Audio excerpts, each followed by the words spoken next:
Hello and welcome to the first episode of the EVbids.com pre-owned electric vehicle market update.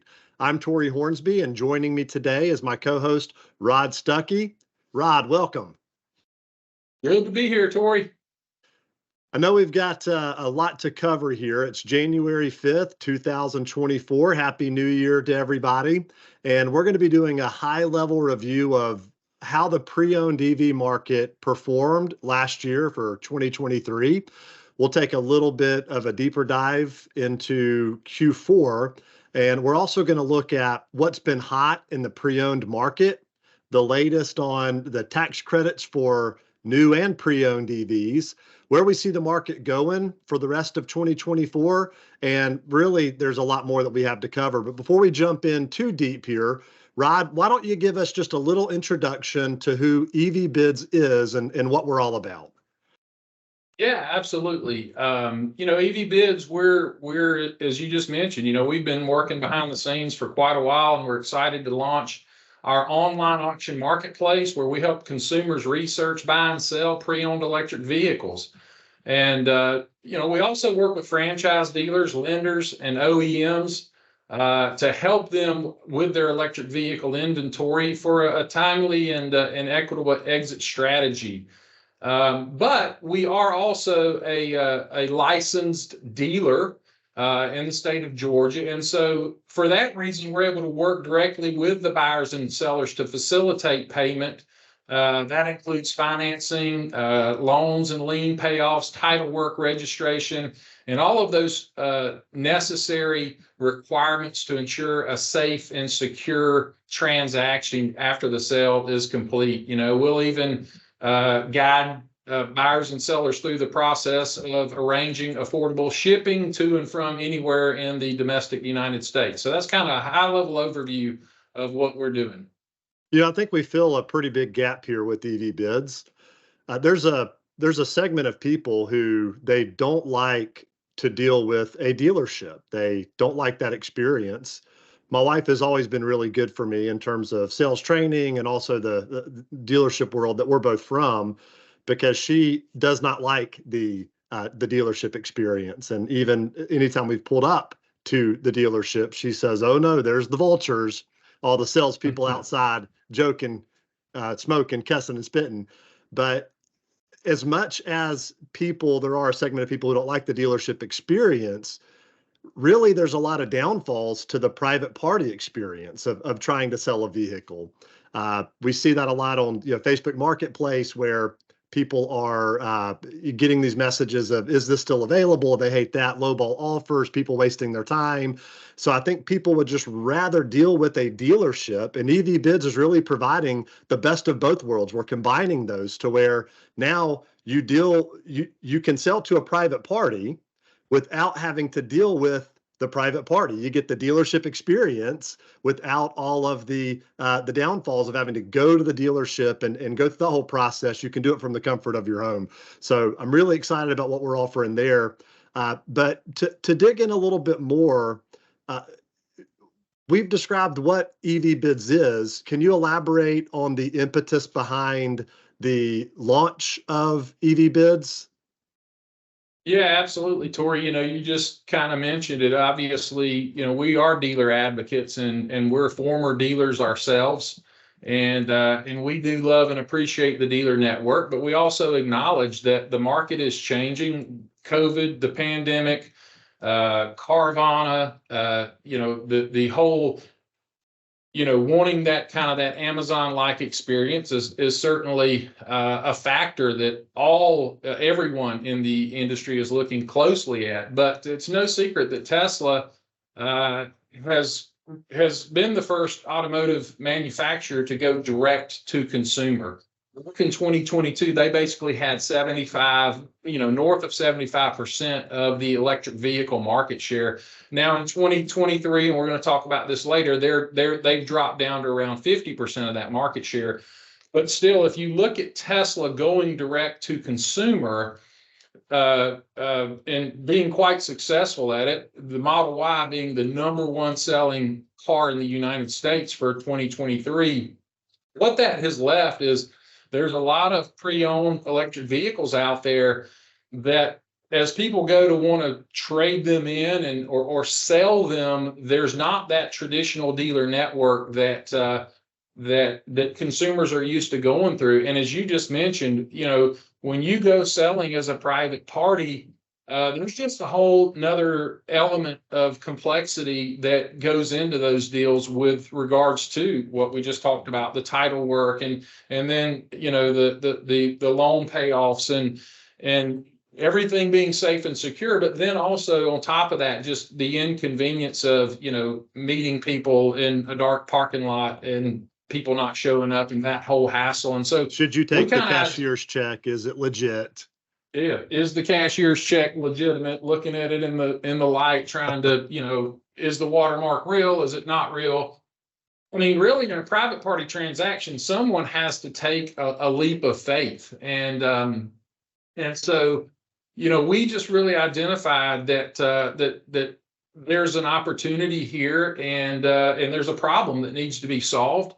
We also have identified that dealerships, the traditional dealerships, because being a former franchised automotive dealer and having a lot of friends that are still dealers, franchise dealers are not big fans of electric vehicles. They kind of feel like this is something that's been forced upon them. They're not big fans of it, most of them, and they don't really want to take them in on trade-in. They don't understand them. They're a completely different animal. You and I like to joke about a Tesla that we bought used, and it was in valet mode, and we couldn't get it out of valet mode, so it wouldn't go over 25 miles an hour. I mean, these are things that as a dealer, they are extremely frustrating. And so we also wanted to address a problem and hopefully solve a problem to assist dealers in being able to take in those trade-ins and pencil a good number on them and have an exit strategy to hopefully make money, but if not, get out of them and get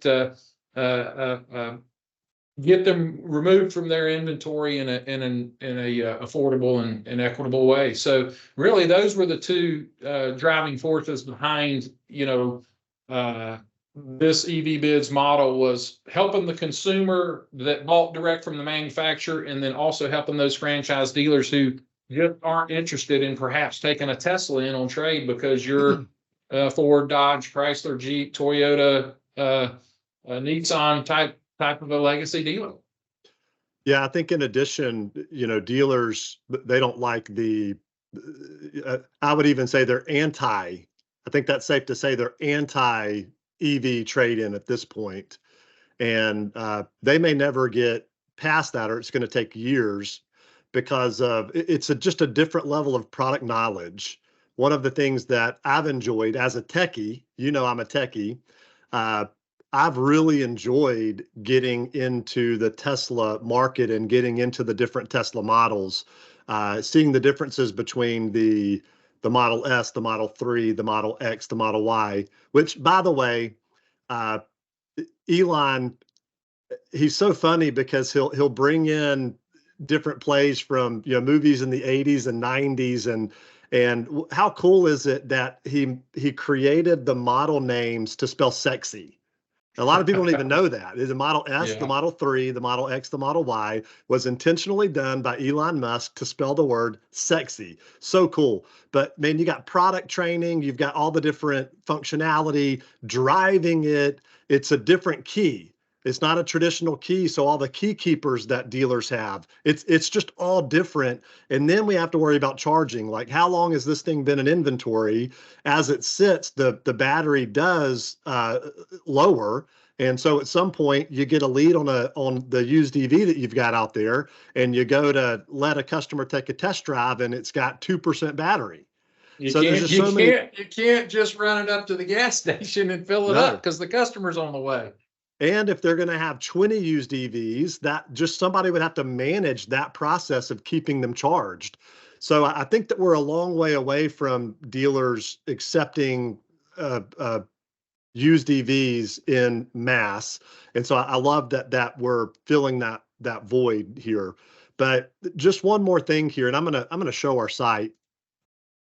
Rod, can you explain to everybody, why did we go with the auction marketplace model for evbids.com? Well, auction marketplaces have always been extremely popular with classic car enthusiasts, right? We've all heard of Macomb and Haggerty's and Bring a Trailer and many, many more. There's too many to list. And they're not making any more classic cars. But fast forward here in just right during the pandemic, there was a new auction marketplace called Cars and Bids that came onto the scene. They niched in what they refer to as modern enthusiast cars, anything that's like cool and fun. And, we just felt there was a great opportunity to focus specifically on the electric vehicle market since they are so unique and so new. And just the things that you were just talking about, Tory, I mean, they are essentially, a laptop on wheels, and it's just a completely different way. And you need to specialize. And of course, that's what you and I have spent our last, a year plus doing, is immersing ourselves into all things electric vehicles. If there's roughly 7-8% of the population right now that's interested in EVs, fast forward to the year 2030, that number may be up, 25-30%. Some are even saying up to 40 or 50%. Some are extremely skeptical, and we could debate about this for a very long time. But you and I obviously love the auction marketplace because we've always said that the sale happens when value exceeds price. The market ultimately sorts out what's whether you're talking about real estate or assets of any class, what something is worth is what someone is willing to pay for that. And the neat thing about a consumer auction site like a bringatrailer.com or a Cars and Bids type of a site, which is what we've kind of modeled ourselves after, is that they really allow for the market to determine what the vehicle is worth. That is ultimately what someone is willing to pay, and the end goal with an auction is to create a win-win situation where no one feels like they lost. The seller's able to put a reserve price on it so that if it doesn't sell for what the minimum that they were willing to accept, then they don't feel like they've lost.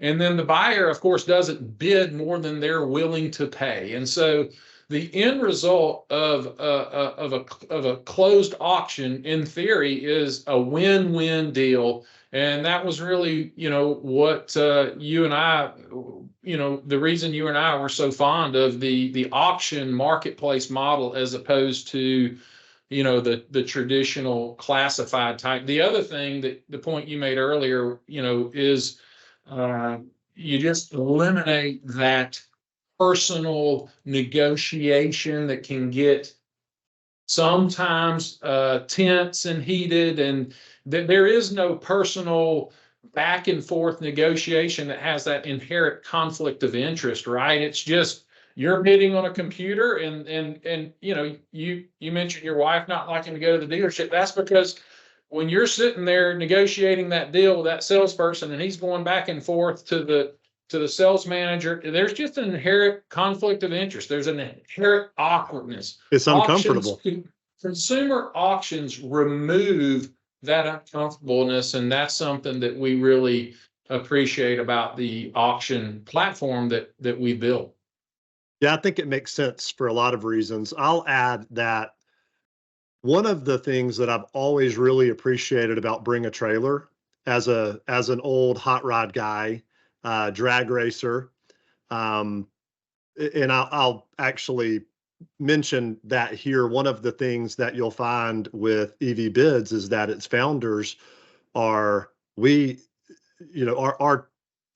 our tagline is respect the past, enjoy the present, embrace the future. And so I've gone to our About Us page. And so we are old car guys, and we love hot rods.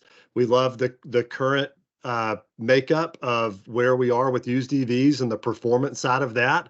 And we totally embrace the future of where we're going with that. But back to that old hot rod, Bring a Trailer experience that I've had, and Cars and Bids. what I've always noticed is that you know what you're getting.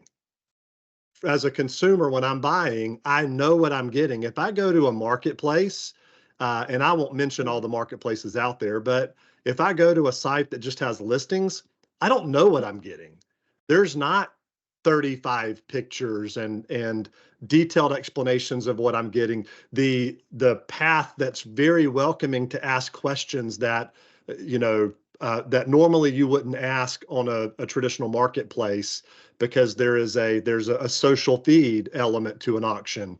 So I feel that auctions, when you get a vehicle, you know what you got, as compared to a marketplace, to where you don't really trust and know that you got what you were expecting. It often happens that way. But anyway, I know we're excited about getting the evbids.com site launch. We are just launching it now, and we've got several cool cars that we're going to be rolling out there. We actually have the full sexy Tesla Model S, Model 3, Model X, Model Y. We've got all four of those that are going to be going on our auction site. We're also out there looking for other EVs. Of course, we're not dedicated to Tesla by any stretch of the imagination. But with all of that said, why don't we take a look at some of the data from 2023, and we'll just kind of start with, what's a state of the union, and we'll share some Tesla numbers here, because they did have most of the market share, and I think people are freaking out a little bit that their market share has dropped. Rod, do you want to speak to this? Well, yeah, it's kind of interesting to me that I'm seeing everywhere headlines: Tesla's market share, drop.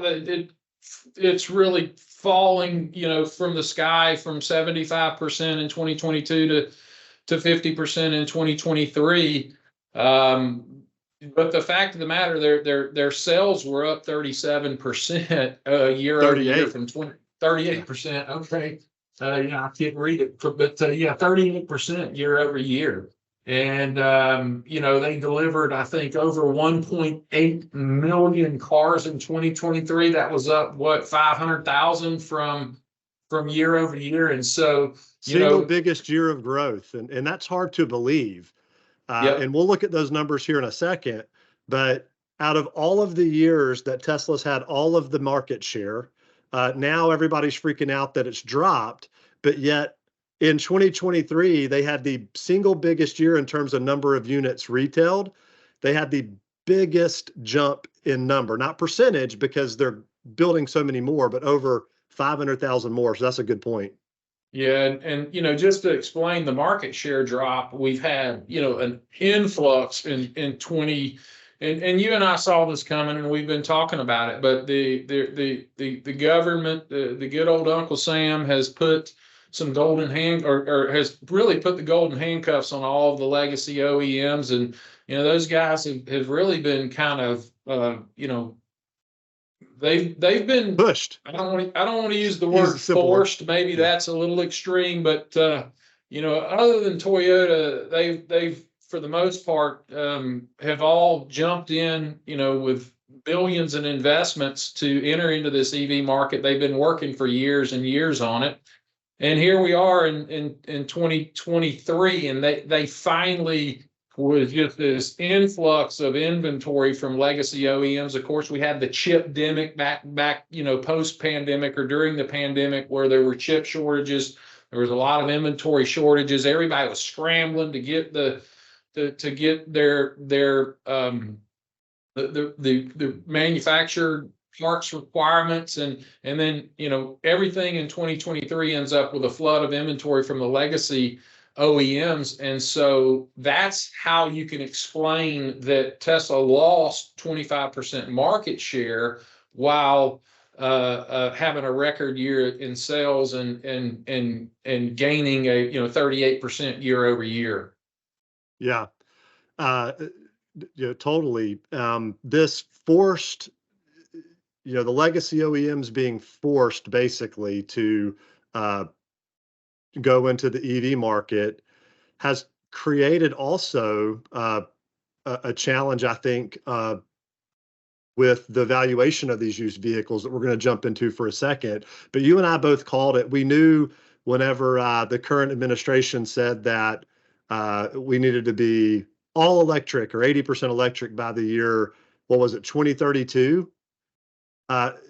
We knew that that wasn't going to be the case. I think that there's always going to be a use, at least I hope, for ICE vehicles, internal combustion engine ICE vehicles. They're not going anywhere. And we knew that the power grid is going to take forever to get to a place to where it can support the number of vehicles that they want to get to. And we also knew that while, what they call the carbon offset for EVs, there certainly is one ongoing as you drive, but all of the emissions and pollution that's created to mine the batteries, we knew and saw through a lot of this push that was coming and said, yeah, this isn't going to happen as fast as they think. And this push for all of these OEMs to, as you said, spend the billions of dollars to get into the EV marketplace, it just honestly the consumer is not ready for it. The world, America, is not ready to be 80% electric. We don't want it. Well, it's interesting, we're of course believers in free market and free enterprise, and I do think that if you let the market sort it out itself, it would probably be met with much less resistance from the general. We talked about the OEMs having or the dealer network having resistance, but shifting over to the consumers for a second, consumers don't like being told what they're supposed to do from Uncle Sam either.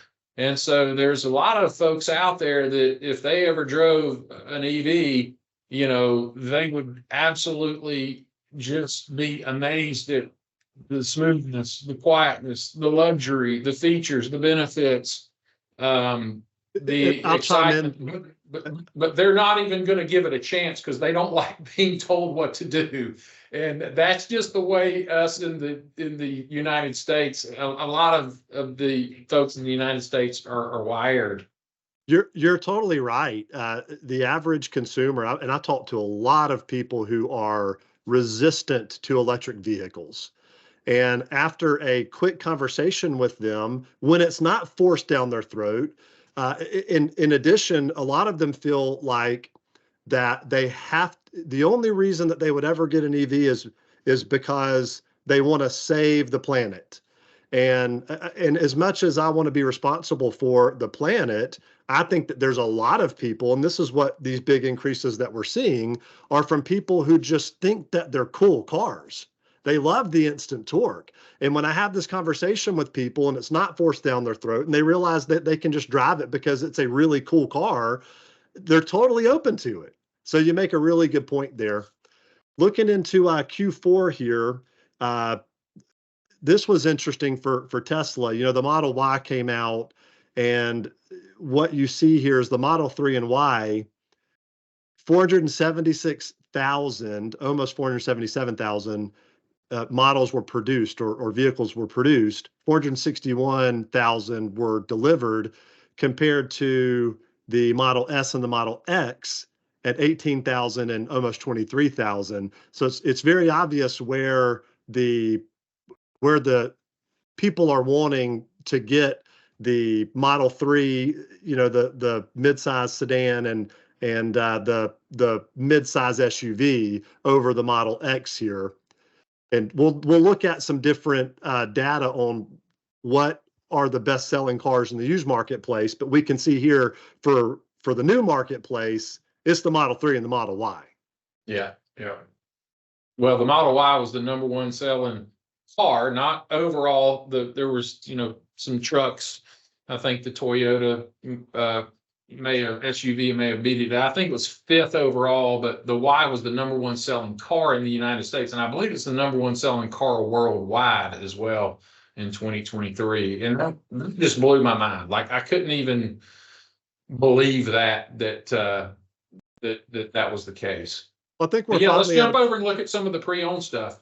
Yeah, sure. I think we're finally at a place to where the charging network is much broader, so you can drive your car around, and people are understanding that it doesn't need to be my sole means of transportation. For my longer trips, I keep my internal combustion car, and then for the shorter trips and getting around town, nothing cooler than doing it in an EV. And also, the batteries are getting better. Everything is just getting better. So we're finally making a little headway on why that could be the number one selling car in the world potentially. But jumping over here to looking at the best used electric cars for 2023, and this is from IC Cars. It's based off of reliability, value retention, and safety. So those are the three metrics that they use to rate what is best. And we'll go down and we'll take a look at what they say are the best used EVs in the market right now. You Yeah, can I see. mean, Oh, go ahead. well, go ahead. You want to go through this, Tory? Yeah, I'll go through this. Okay. So, surprisingly, you hear a lot of negativity about the Nissan Leaf, and what we see I think here. they had some battery issues early on. I'm hoping that this is reflective that they've got some of that behind them. Yeah, I think it totally does, because again, when this score is broken down of reliability, value, Yeah. retention, and safety, that's really, I think it does prove that the Nissan Leaf has grown past all of those issues that they were having, or most of them anyway. So under 10K, the best used electric cars under 10K are the Nissan Leaf, and it has a score of 8.1 out of 10, and then the Fiat 500e. Then when we go to best cars under $15,000, we've got the Leaf, the i3 from BMW, the e-Golf, the Kia Soul EV, and the Fiat 500. Moving to best cars under 20K, it's close to all the same. You can see the Chevy Bolt enters in at number 2. The Hyundai Ioniq comes in at number 3. The i3 is number 4, and the Smart EQ is number 5. And then I do want to look at this list and dive into the best used electric cars under 25,000, because in a second we're going to jump and look at the details of the clean car tax credit. The EV tax credit is what people call it, and they limit a used EV sale to get that credit of $25,000. So if you buy it for more than 25 grand, you're not eligible to receive the tax credit. So this is a really cool list of cars to look at, because it's basically all of the vehicles that are eligible for, or the best vehicles that are eligible for that under 25,000 to get the tax credit. So we've got the Leaf here, again, 8.1 out of 10. We've got the Chevy Bolt. It's an 8 out of 10. The Hyundai Ioniq, 7.6 out of 10. The 2019 BMW i3 is a 6.5 out of 10.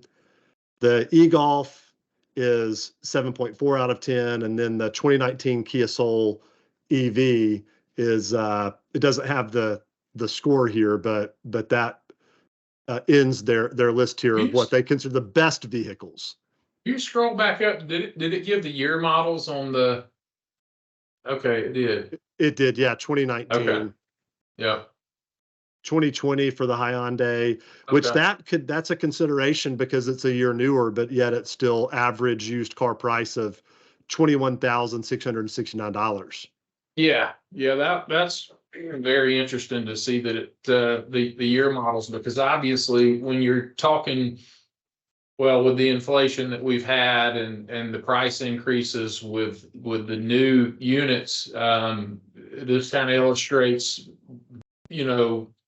where you can find a car under 25,000 that potentially qualifies for the pre-owned tax credit that doesn't have 200,000 miles on it. So that's what's kind of exciting when you can get a quality newer model pre-owned for under 25,000 with $4,000 or $3,000 tax credit.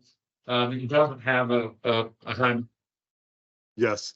It's interesting to look at this list too, because I think that consumers, when they're going to buy a used EV, you could really kind of fall into two categories. You could fall into the ones that are looking for environmental reasons and really three categories: environmental, and then you've got savings. You're not having to pay for gas. It's a lot less expensive to charge your car than it is to fill it up with gas, for sure. And then number three is performance.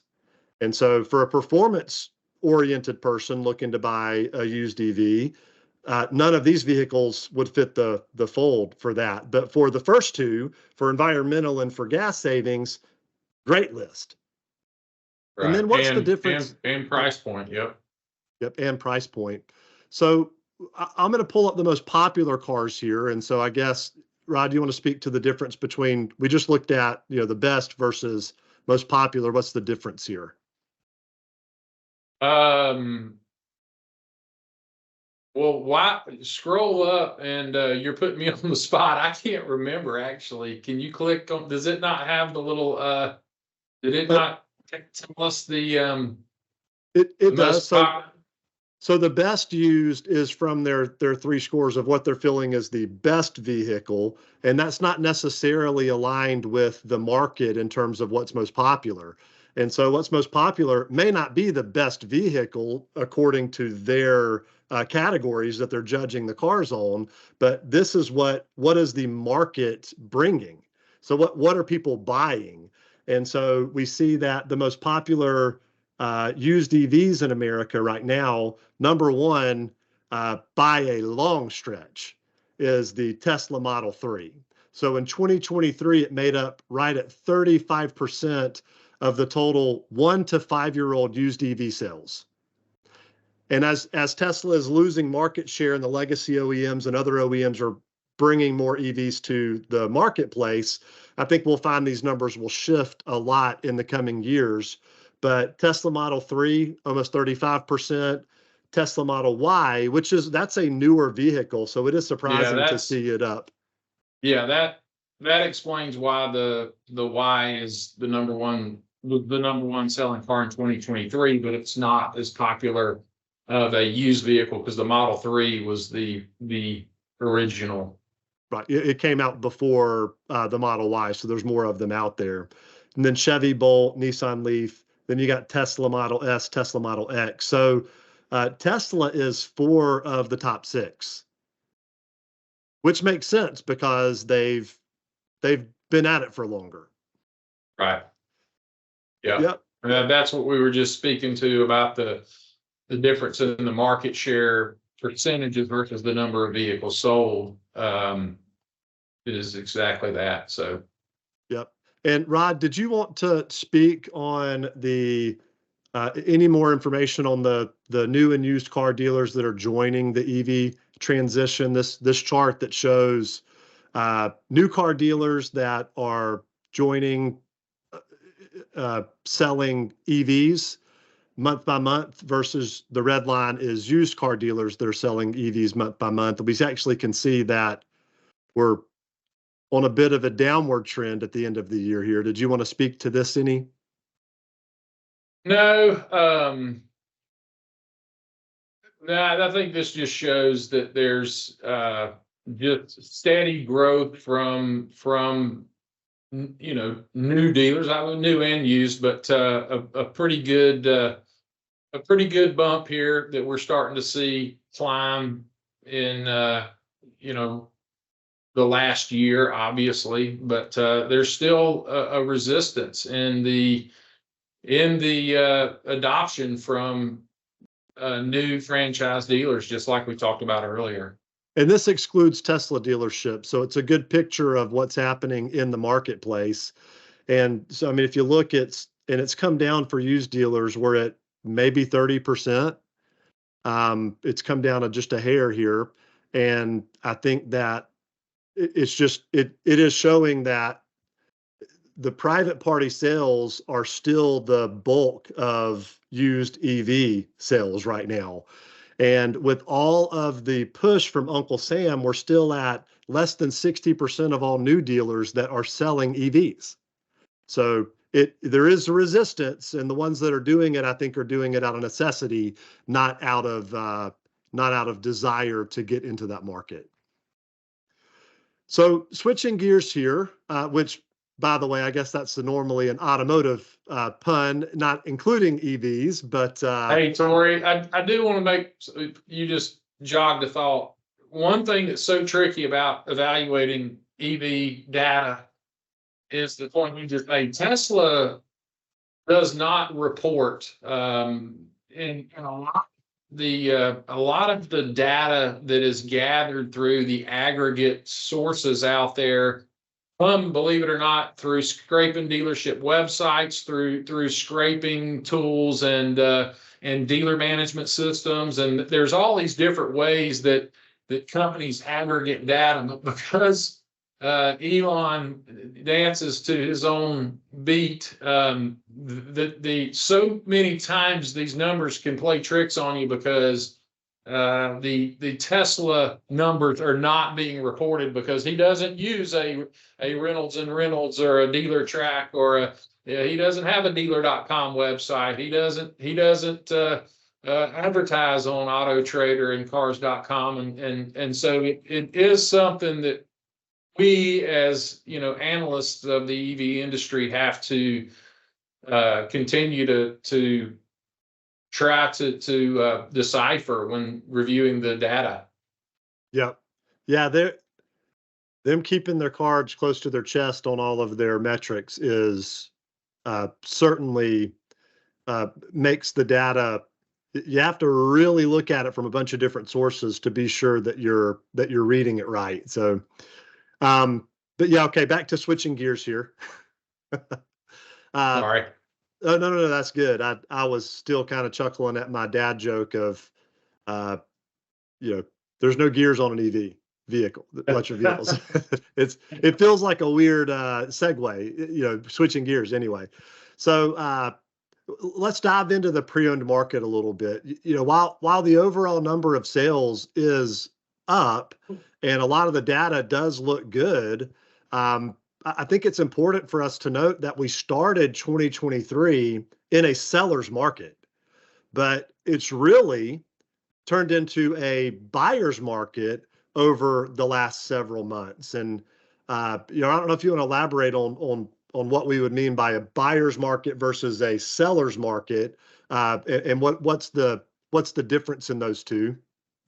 Yeah, I mean, there's been a humongous transition that has gone on in the EV space, and sadly, EVs have depreciated faster than ICE vehicles, internal combustion engine vehicles.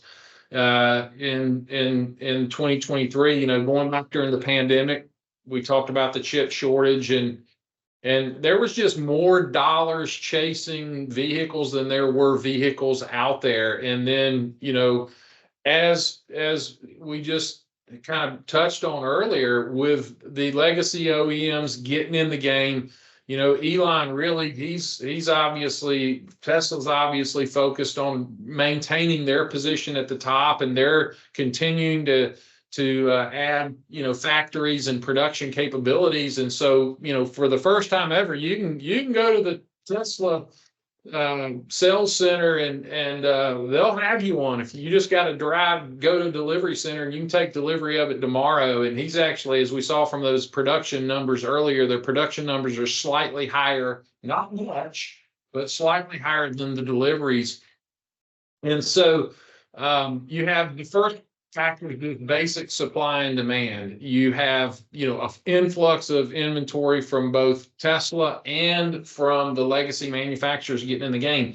Then we had the auto worker strike and lots going on. And then the market is slowing down. We got macroeconomy factors. We got interest rates. We got, housing market starting to correct itself a little bit. And so Elon says, you know what, things are slowing down a little bit. I'm just going to change the prices. And buddy, he changed the prices significantly. And as Tory just, pulled up on the screen, I mean, you imagine you bought, a Model Y Performance and you drove it off the lot. And then the next day, Tesla lowered the price by $17,500, 25%. The Plaid, 34%, $100,000 in The Model price X Plaid, change. 35%, Yeah. 49,000, Yeah. $50,000. He just dropped the price of on the Model X Plaid. And so, there's a trickle down effect to the pre-owned market. Not only the people that bought these in early 2023 or late 2022, or some of these people were doing the old market adjustment and buying pre-owned ones for as much as new we're going for because of the inventory shortage. So not only do those people, really take a huge hit in depreciation, but it just trickles down. It just trickles down in the market to, all makes and all models of the Tesla lineup, and then, moving over to the legacy manufacturers. They had a tremendous allocation. The manufacturers spent millions of dollars to develop these electric vehicles, and they put the golden handcuffs on their dealer body, on their dealer networks, and so they then, which by the way, all the dealerships have been starved for inventory. They're excited to have inventory. Hey, the manufacturers and Uncle Sam and everybody says we need these things. They bring them in, and they've been sitting on lots. And so we're seeing dealership inventory at the legacy manufacturers at the largest it's been in a long time. So now they're discounting on the new side, and then you come and bring in your Audi e-tron wanting to trade it in, and the math just doesn't work. So they're going to pencil that number. So there's just been, the price changes from Tesla, the influx, and then as we spoke to earlier, the consumers are not ready. The demand is just not there. We love electric vehicles. We wouldn't have launched EV bids if we didn't. But the demand from the consumer is simply not there. And so all of that was a very long-winded answer, Tory. I'm sorry, because it's a complicated situation. No, that's good. But it is there. We have gone from a seller's market to a buyer's market, and electric vehicles are on a rapid depreciation trend at this point here at the beginning. We're again January 5th, 2024. So, but what's interesting is that the EV market is growing. The demand for EVs, I want to be very clear here, it is growing. It's just not growing. And what we're not ready for is the 80% or the 50%. As you mentioned earlier, if Uncle Sam and the legacy OEMs will just let consumer demand continue to grow for EVs, we'll have a very healthy market for it. And it will continue to grow and be a good thing, and instead of forcing it down people's throats. But we are getting a little flooding in the market area, as you mentioned, with dealer inventory that is leading to discounts, which does impact used vehicle pricing. The other thing that's impacting the pricing too is just the kind of the macro economy.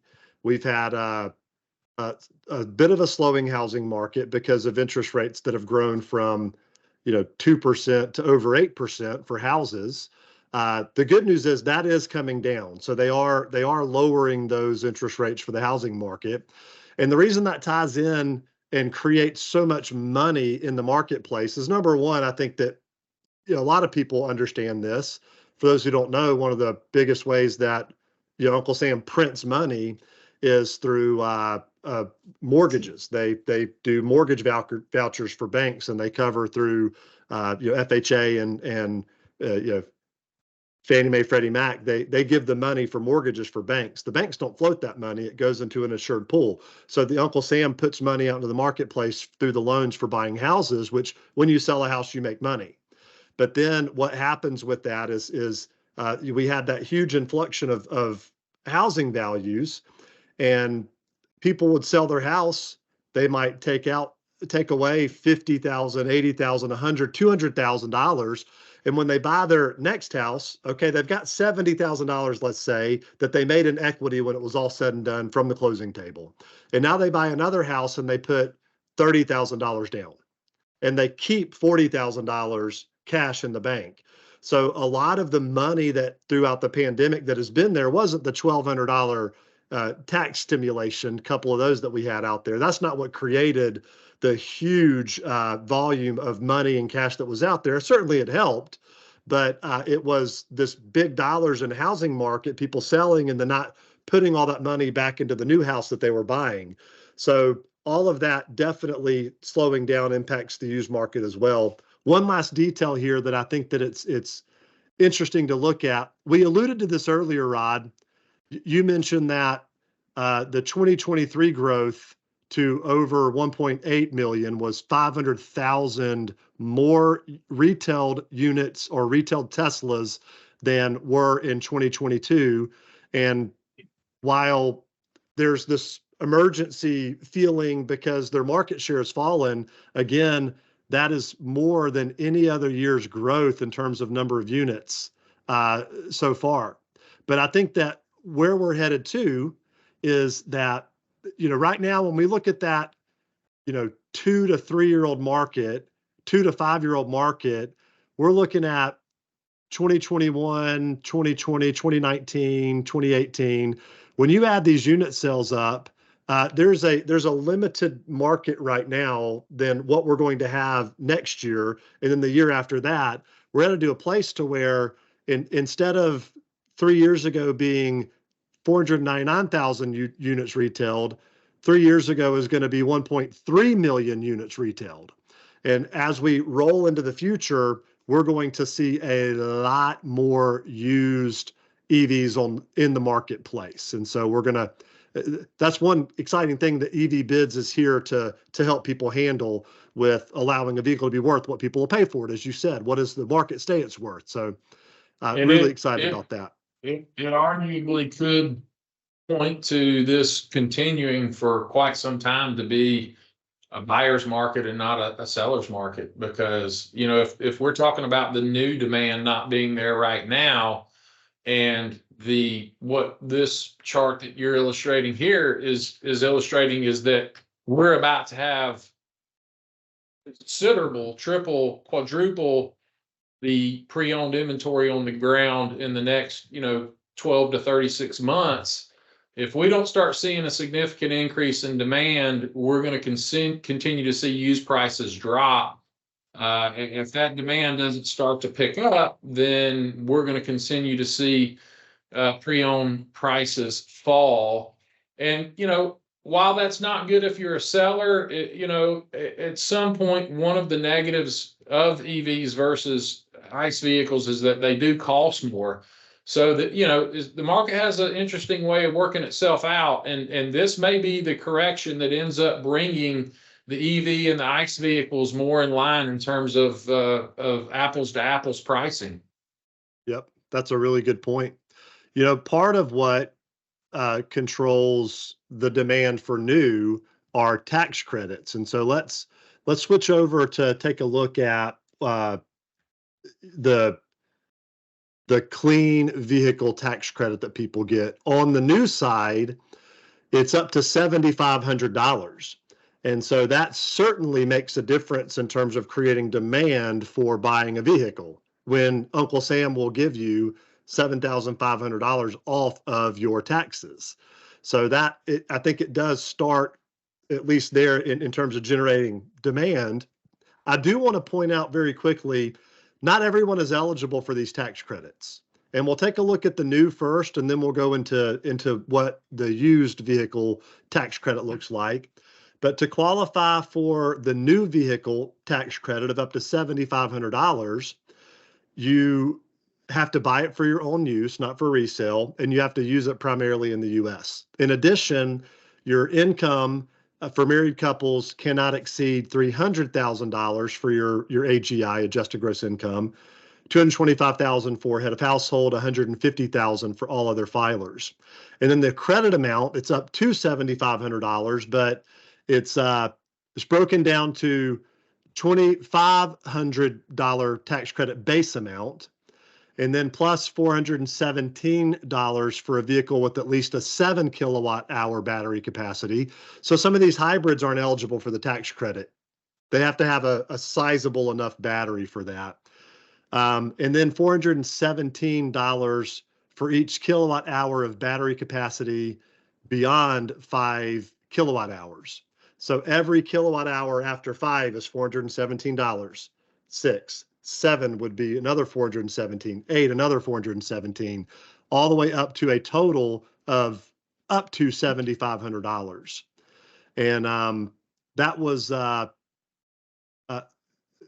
prior to this year. Now the change for this, they've simplified it. $3,750 if the vehicle meets the critical minerals. Yeah, simplified. The critical minerals requirement. It looks simplified here because, oh, it's just one amount. But when you look at the critical minerals and then another $3,750 if it meets the battery components requirement, it's complicated because now it matters where was the battery built. So it's not the car, it's the battery in the car. Where was it built? What components of the battery were used, and does it match? Before we jump over to looking at the vehicles that are eligible for that, let's go and focus on used, which is more for the sake. I was gonna say, for the sake of time, let's don't look. Let's just focus on the pre-owned real quick. Yep. So the used market, it's less money, AGI. You have to be an individual who bought it for use, not for resale, not be the original owner, not be claimed as a dependent on another person's tax return. So dependents do not apply. And you can't have claimed another used clean vehicle credit within a 3-year period. So you can have done, according to this, new, but not used. AGI there. And then the sale price of the vehicle has to be $25,000 or less. And there's additional vehicle requirements here. And then when we come over here and look, there's a great site. We're not going to go through all these. It's $4,000. Oh, what did I say? I think we just skipped over it. It's 25,000 as you mentioned, but it's a $4,000. Up to, yes. Yeah. So okay. Thank you for that. The credit is 30% of the sale price, maximum of $4,000. Yeah. And there's a great, that math only breaks out to be $4,000 because of the 25,000 or less, but yeah. Perfect. If you take a look at fueleconomy.gov, you can pretty quickly find the vehicles that are eligible for the tax credit based on the concoction of the battery, the materials of the battery. So this is where you would find that there. So, and lastly here, we mentioned private party sales. I do want to be sure that folks understand what we mean by private party sales. Rod, can you just explain that and what, again, some of the challenges are? How does that tie in with EV bids? Yeah, so exactly. The pre-owned EV tax credit of $4,000 for a vehicle less than $25,000 has to be purchased from a dealer. So if you buy private party, like Tory's saying, think, Facebook Marketplace, I've got my vehicle for sale. Tory sees it on Facebook Marketplace. He contacts me. We meet at the grocery store and we do a deal. That vehicle is not eligible for the tax credit. It has to be purchased from a licensed dealer. And so one of the things that we're excited about at EV Bids is because we are a licensed dealer, one of the services that we're going to offer is the ability to essentially broker the deal between private party buyers and sellers so that you can get your tax credit. Now, here's where it gets really exciting. As of January 1st, 2024, they're supposed to, and there's an asterisk here because we're still kind of in a holding pattern, but going to allow the dealer to make the credit and pass that savings on to the buyer at the point of sale so that the dealer can claim the credit. So in other words, you wouldn't have to wait until you file your taxes to gain the benefit of the $4,000 credit. You would essentially get a $4,000 discount. So you could buy a $25,000 electric vehicle and net purchase it. So let's say that it was 26,500, you negotiated it down to $25,000 purchase price. Then you got your 4,000 off that. You got it for 21,000 net for a $26,500 asking price vehicle. And so that is a program that EV Bids is eager to see, Uncle Sam and the IRS get rolled out so that we can help private sellers, buyers and sellers do a safe and secure transaction. Again, that's one of the things that makes us different than other auction sites out there, as well as, we do also want to stand behind the deal after the sale is completed to help finalize the sale. So that's kind of the private party equation, and it does have to be done through a dealer to get that tax credit. Yep. Any questions on that, you can go to our website and reach out through there. You can give us a call at our phone number on the website, evbids.com. And man, that's it for today, Rod. This was super fun, and I think it was very informative, and I'm looking forward to the next one. Me too. Enjoyed it, Tory. Yep. Thanks.